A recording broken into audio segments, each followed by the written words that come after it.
The city gleamed outside the skyscraper's vast windows, but inside, under the harsh fluorescent lights, one man saw only the reflection of his mop in the polished marble. He was a janitor, a ghost in a worn-out uniform, moving silently through the empty halls of corporate power. Beside his cleaning cart sat a worn lunchbox and a small, framed photo of a smiling girl with his eyes. His daughter. She was his world, his reason for scrubbing floors in the dead of night. Suddenly the silence was shattered. The CEO, a man whose face was plastered on magazine covers, stormed out of the boardroom, his expensive suit radiating fury. He didn't even see the janitor until he bumped right into him. Stumbling, "Watch where you're going," he spat, his voice dripping with contempt. "You're just a janitor, worthless." The words hung in the air, sharp and cruel. The janitor simply lowered his head, his voice a quiet murmur. "I'm sorry, sir." As he bent to pick up his fallen mop, the cuff of his uniform slipped, revealing the faint outline of a military tattoo and a simple, unadorned ring on his finger, a combat ring.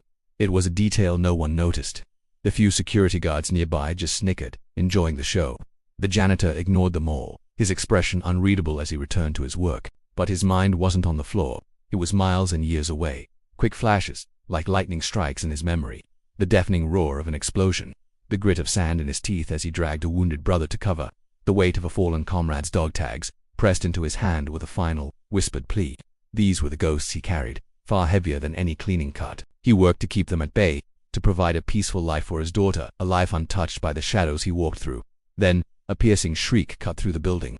Red lights flashed, and an automated voice announced a security breach. Panic erupted. Executives who moments ago held the world in their hands now scrambled in terror. But the janitor. He didn't panic, he moved. The tired slump was gone, replaced by a coiled calm, an instinct honed in chaos. He was no longer a ghost. He was a guardian, with swift, tactical precision. He directed terrified employees toward secure stairwells, his voice firm and reassuring. He barricaded doors, assessed entry points, his mind a map of tactical possibilities. When he finally confronted the source of the threat, his movements were fluid, economical, and brutally effective. The danger was neutralized before most people even understood what was happening. When the police swarmed in, they found a scene of eerie calm. Employees huddled together, safe, and standing quietly by was the janitor. A veteran police captain stopped dead in his tracks, his eyes widening in disbelief as he recognized the man. He approached slowly, his voice barely a whisper, filled with reverence. "Sir, we have it from here." He turned to his junior officer. "Do you know who that is?" "That man is one of the most decorated heroes of his generation. He saved half my unit overseas." The words echoed in the cavernous lobby. The CEO, who had been hiding under a desk, watched the scene unfold, his arrogance melting into confusion. Later he was shown the security footage. He watched the man he had called worthless move with the grace and authority of a true leader.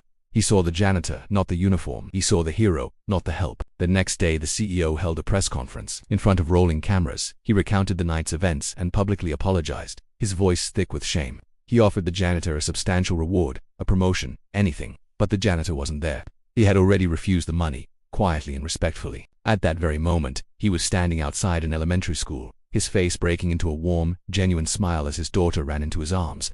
He lifted her up, and in that embrace, he held everything that was truly valuable in his world. He wasn't a hero or a janitor. He was just a father, and that was more than enough.